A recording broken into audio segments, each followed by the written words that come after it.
Chairman, thank you all for your extraordinary service to our country. I want to just set the record straight on a couple of points.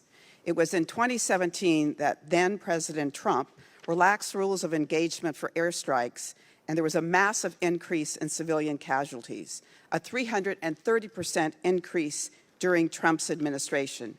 Compared to the previous 10 years, there was a 95% increase in civilian deaths from 2017 to 2019.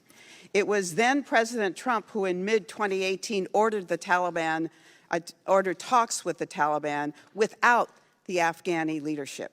And it was in February 2020 when that formal agreement was made. Now, Chairman Milley, you identified the Taliban as a terrorist organization. Can you tell us anything about former President Trump's intent to invite the Taliban leadership to the United States or to Camp David specifically? I have no personal knowledge of that invitation. I saw it in the media, but I was not part of any discussions or decision-making on that. I have no personal knowledge. Secretary Austin, did the previous administration develop plans for withdrawal? And was there any handoff to you of those plans? There was no handoff to me of any plans for withdrawal. So then President Trump calls for a total withdrawal by May 1st, 2021, and no plans had been made during his administration for withdrawal. I would say that, I'm confident that General Miller, who was anticipating a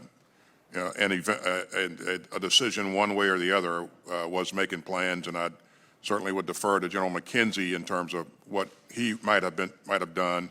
But in terms of handoff from administration to administration, secretary to secretary, there was no handoff to me. All right. Is it not true that on April 27th, President Biden, through the State Department, called on all Americans in Afghanistan to leave by commercial flights?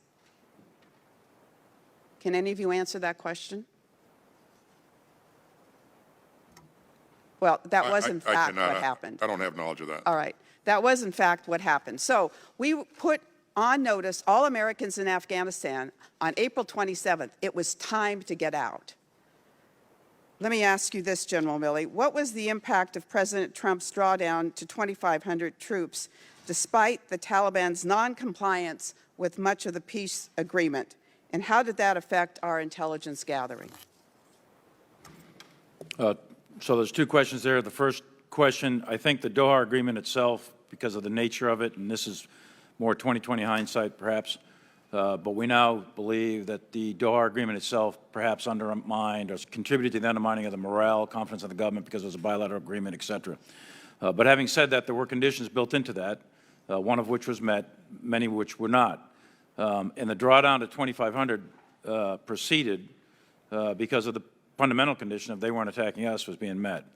The drawdown to 2,500, the impact that that had on the morale, the will of the Afghan military, I believe that it was a negative impact, but I don't know that yet. We need to go through all of our intelligence and analyze it in an after-action review, but I do think that was a contributing factor to the morale of the Afghan security forces.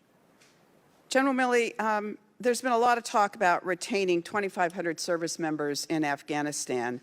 I think we all forget that there was a negotiations with the Taliban, and we would have to get them to agree to allow 2,500 troops to remain in the country.